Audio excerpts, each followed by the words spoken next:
জুলাই সনদের আলোকে আমরা গণভোটের ব্যালটে উপস্থাপনীয় প্রশ্ন নির্ধারণ করেছি।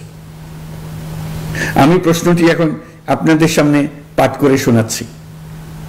প্রশ্নটি হবে এরকম: আপনি কি জুলাই জাতীয় সনদ সংবিধান সংস্কার বাস্তবায়ন আদেশ 2025 এবং জুলাই জাতীয় সনদের লিপিবদ্ধ সংবিধান সংস্কার সম্পর্কিত নিম্নলিখিত প্রস্তাবগুলোর প্রতি আপনার সম্মতি জ্ঞাপন করছেন?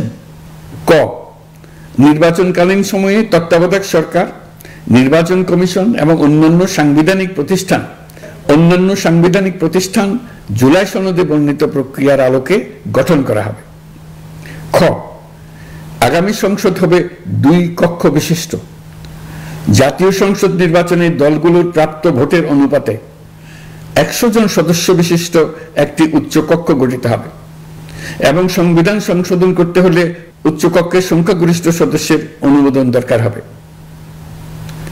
গ, সংসদে নারীর প্রতিনিধি বৃদ্ধি, বিরোধী দল থেকে ডেপুটি স্পিকার ও সংসদীয় কমিটির সভাপতি নির্বাচন, প্রধানমন্ত্রীর মেয়াদ সীমিতকরণ, রাষ্ট্রপতির ক্ষমতা বৃদ্ধি, মৌলিক অধিকার সম্প্রসারণ, বিচার বিভাগের স্বাধীনতা ও স্থানীয় সরকার সহ বিভিন্ন বিষয়ে যে 30টি প্রস্তাবে জুলাই জাতীয় সনদে রাজনৈতিক দলগুলোর ঐকমত্য হয়েছে সেগুলো বাস্তবায়নে আগামী নির্বাচনে বিজয়ী দলগুলো বাধ্য থাকবে।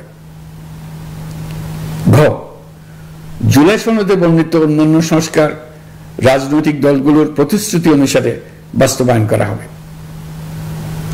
গণভোটের দিন এই 4টি বিষয়ের উপর একটি মাত্র প্রশ্নে আপনি হ্যাঁ বা না ভোট দিয়ে আপনার মতামত জানাবেন। গণভোটের সংখ্যাগরিষ্ঠ ভোট হ্যাঁ সূচক হলে আগামী সংসদ নির্বাচনে নির্বাচিত প্রতিনিধি নিয়ে একটি সংবিধান সংস্কার পরিষদ গঠিত হবে। এই প্রতিনিধিগণ একই সাথে জাতীয় সংসদের সদস্য হিসেবে দায়িত্ব পালন করবেন।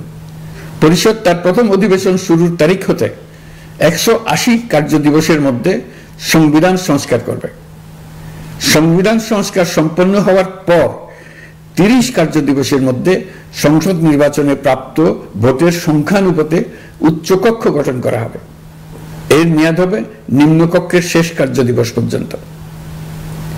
জুলাই সনদ বাস্তবায়নের অঙ্গীকারনামা অনুসারে সংবিধানে জুলাই জাতীয় সনদ অন্তর্ভুক্ত করার ব্যবস্থা গ্রহণ করা হবে।